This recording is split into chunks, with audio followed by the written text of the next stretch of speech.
E mal. Aliás, 3M. Mal, mídia. Deixa eu te dizer.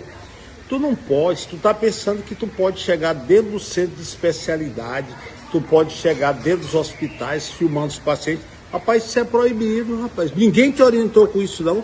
Tu observa que tem uma senhora aí que vira até a cara, a outra bota a mão na cara. Exatamente. Ela pode te processar. Nunca te disseram isso, procura, faz uma pergunta pro procurador, rapaz.